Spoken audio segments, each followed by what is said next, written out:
Pinakikinggan sa Luzon, Visayas at Mindanao. KBP Golden Dove Best News Program. Mula sa Head News Center ng pinakamaraming himpilan at #1 na radio network ng bayan, RMN. Ito ang numero 1. RMN News Nationwide. RMN News Nationwide. Kasama ang maasahang broadcaster, Buddy Oberas, at ang KBP Golden Dove Best Newscaster, Weng de la Peña. RMN News Nationwide. RMN News Nationwide. Ngayong tanghali ng Lunes sa RMN News Nationwide, Pamilya Kiram ipapatapon umano na aking administration sa Malaysia. Hindi namin malaman kung ano talaga ang price that Malacanang received from the Malaysian government in continuing to stand siding with Malaysia. DOST tiniyak na may sapat na tauhan sa gitna ng sunod-sunod na resignation ng kanilang mga weather specialist. Umaalis, may nadagdagan naman. Nasa natin na we have enough meteorologists naman. Saka yung meron kami mga bagong storm chaser. COMELEC binalaan ng mas malaking problema sakaling payagan ng Supreme Court ng ilang party list na na-disqualify na makaupo sa Kongreso. Paano sasabihin mo mag-reserve ka? Hindi mo naman pwedeng kunin doon sa 53 na benta na. Hindi mo na pwede pang bawiin ka agad yan. Ang Pilipinas ay ipag-ugnayan na sa Saudi Health Ministry para bigyan ng impormasyon ng mga OFW sa pagkalat ng bagong strain ng coronavirus sa lugar. Balitang negosyo mga kasama, panibagong pagtaas sa presyo po ng gasolina, nakaamba. At abroad, dahil sa anti-religious comment, pinatilyo sa Syria, pinatay ng Al-Qaeda-linked Islamist group. Buong bansa, isang boses ng balita. RMN News Nationwide. Ang pinakamalaking mga balita, abot sa bawat Pilipino, saan man sa bansa. RMN News Nationwide.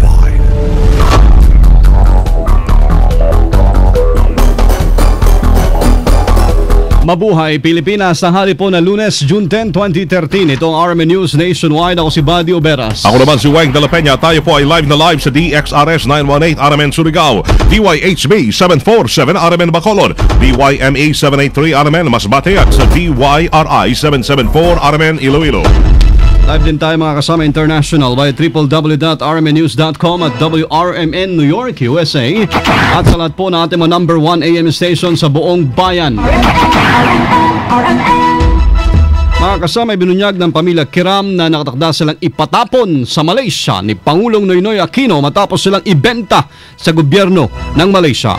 Kasabay niyan, kinumpirma ni Sulu Sultanate Spokesman Engineer Ibrahim Ijrani sa interview ng RMN na nakatakda silang magsagawa ng press con ngayong araw para ipaalam sa publiko ang plano sa kanila ng Administrasyong Aquino. Ay lumabas na reliable information that the Office of the President is preparing a measure to surrender the Kiram family to the Malaysian government. Hindi namin malaman kung ano talaga ang price that Malacanang received from the Malaysian government in continuing to stand siding with Malaysia. Hindi namin malaman how to translate the action being done in defending the rights, historic and legal rights of the Sultanate of Sulu over Sabah. Inihayag din po mga kasama ng Ijrani na hindi na inilabas ng palasyo sa publiko ang resulta ng investigasyon sa Sabah crisis kung saan mapatutunayang walang kasalanan ang mga Kiram sa naganap na tensyon. Dahil dito inanawagan siya sa publiko na bisitahin na si Sulu Sultan Jamalul Kiram III habang hindi pa sila na ipadadala sa Malaysia. Habang si Sultan Jamalul Kiram III, si Abraham Ijrani, si Princess Giselle Kiram ay nandirito pa at sa Taguig, hindi pa na ipapadala ng Philippine government sa Malaysia. On what kind of price is that we don't know. Kayo ang sambayan ng Pilipino ay libreng bumisita sa Sultan Jamalul Kiram III. We are seeking their understanding that kami ay talagang being oppressed by the authorities. So ang aming strength ay hindi nanggagaling sa amin kung hindi naggagaling sa sambayan ng Pilipinas. Iginit pa ni Ijrani na ang kanilang paglaban sa Sabah ay pagpapakita lamang ng kanilang pagmamahal sa inang bayan. Tiniyak ng Department of Science and Technology o DOST na may sapat pa silang meteorologist, radar specialist at forecaster sa kabilaho ng sunod-sunod na pagbibitiw ng kanilang mga weather specialist para magtrabaho sa ibang bansa. Basta't aminado si DOST Secretary Mario Montejo na mabilis na pag-alis ng kanilang mga specialist ay may sapat naman sila mga tauhan para matugunan ang kakulangan nito. Kung meron niya silang pinanghihinayangan ay ito ay ang libreng training na kanilang binibigay sa kanilang mga weather specialist. Kadalasan kasing umalis ang mga ito dahil na rin sa kakulangan ng benepisyo at mababang sweldo. Hindi, may umaalis, may nadagdagan naman. Nasa natin na we have enough meteorologists naman. Saka yung meron kami mga bagong storm chaser, ibig sabihin, tagapag-asa, talaga pupunta ko saan pupunta yung bagyo. Sa ngayon, tinututukan na ng DSWD ang modernization program ng Pag-asa kung saan nakatakda silang bumili ng karagdagang Doppler radar, supercomputers at modern monitoring system. Kakaroon tayo ng supercomputer, may later part of this year, advanced weather forecast modeling system. Ito ay malaki tulong sa ating mga forecaster. So come up with more accurate, mga mobile, mga Doppler radars. Kasama din po yun. Yun ho si DOST Secretary Mario Montejo sa interview ng Aramen. Bilang paghahanda naman sa panahon po ng tag-ulan, hinikayat ng Philippine Coast Guard ang pamunuan ng mga barangay sa buong bansa na maagang magtalaga ng evacuation point at flood warning signal devices. Layunin po nitong hindi na mahirapan na tuntunin o ilikas sa mga residente sa kalaumiral ang anumang sakuna tulad ng pagbaha. Partikular na minungkahi ng PCG ang kanilang sosyon sa mga barangay chairman na kadalasang binabaha. Handa rin ng Coast Guard na isailalim sa training ang mga opisyal ng barangay hinggil sa evacuation procedures kung kailangan. Malabo nang mapaalis sa pwesto ang isang kandidato o party list group na naiproklama na ng National Board of Canvassers. Ito ang reaksyon ni election lawyer attorney Romeo Macalintal bilang pagkatig sa Anwaray at Buhay party list groups na posibleng mabawasan ang representante sa Kongreso para bigyan ng pwesto ang senior citizens na at abang lingkod. Sa ngayon, 5 party list seats na lamang ang bakante mula ho sa 58. 3 rito ang nakuha na ng Buhay party list habang 2 naman ang sa Anwaray. Ayon kay Atty. Macalintal, malaking problema ang kakaharapin ng COMELEC sakaling payagan ng Korte Suprema na umupo ang ilan pang mga party list groups na nanalo at may nakabimbing apela sa katasasang hukuman. Kaya tama yun, dahil sa nagkaroon na sila ng proclamation, paano pa sila tatanggalin? Ang nag-proclaim sa kanila ay National Board of Canvassers. Yung 53 na itenda na, yung 5 natitira pa. Paano sasabihin mo mag-reserve ka? Hindi mo naman pwedeng kunin doon sa 53 na benta na hindi mo na pwede pang bawiin kaagad yan ng walang kaukulang mga hakbangin para hindi maapektuhan ang karapatan ng Matatanda ang una ng kinatigan ng Korte Suprema ang senior citizens at abang lingkod matapos na ibasura ng COMELEC ang kanilang mga kandidatura. Isang buwan matapos po ang midterm election, kinumpirma ng Alliance of Concerned Teachers na hindi pa nakukuha ng ilang mga guro na nagsilbing Board of Election Inspector yung kanilang honorarium. Ayon kay ACT Representative Antonio Tinio, libo-libong guro sa buong bansa na nagsilbing BEI ang hindi pa rin nababayaran ng 4,000 pesos. Dahil dito yung nanawagan ng mga guro sa Commission on Elections na wag baliwalain ang kanilang effort at pagsisilbi ng nakarang eleksyon. Anya, nagsilbi sila ng maayos, matiwasay at mapayapat dapat ay mapansin naman ito ng gobyerno. Matatandang inianunso pa ng COMELEC na nai-release na ang budget para sa mga nagsilbi sa lumipas na halalan. Nakipag-ugnayan ang Embahada ng Pilipinas sa Saudi Health Ministry para mabigyan ng impormasyon yung mga Pilipino sa lugar kaugnay ng pagkalat ng bagong strain ng virus na coronavirus. Dahil dito sa mismong website ng Philippine Embassy ay maaring nakakonekta sa website ng Saudi Health Ministry kung saan makikita ang ilang impormasyon tungkol sa naturang virus. Nanawagan din ang Embahada sa publiko, partikular na sa mga nagtatrabaho sa medical field, na bisitahin ang website ng Saudi Health Ministry para sa mga updates at gabay pangkalusugan. Sa tala ng World Health Organization, umabot na sa 39 na kaso ng coronavirus ang naitala sa Saudi Arabia, kung saan 25 rito ay mga namatay. Ilan sa mga sintomas na naturang virus ay ang ubo, lagnat, hirap sa paghinga, diarrhea at pneumonia. Ang Indram Sea ay nilinaw na wala pong namatay sa bagyong Dante. Kasama natin sa Balita Live, Rhea Mamogay. RMN Report. Nilinaw ngayon ni NDRRMC Executive Director Eduardo Del Rosario na wala silang naitalang patay sa pagnalasan ng bagyong Dante. Andi ang 4 na nasawi nitong mga nakalipas na araw ay walang kinalaman sa bagyong Dante na nakaapekto sa mahigit na 700 mga pamilya sa lungsod ng Davao. Bigyan din pa ni NDRRMC Executive Director ang 4 na kabilang sa DESCO ay bunga ng Intertropical Convergence Zone sa rehiyon ng Mindanao na tinamaan ng malaking pagbaha at landslide.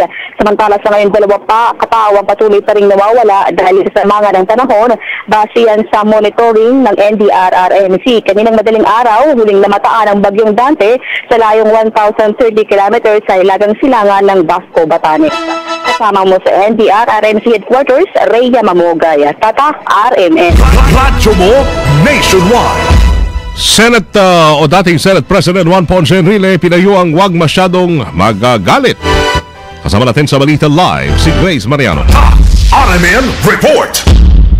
Pinayuhan nga ni Senator Panfilo P. Lacson si resigned Senate President Juan Ponce Enrile na sikapin itong huwag magalit upang huwag tumaas ang blood pressure nito na mahalata kapag namumula na ang kanyang mga pisngi.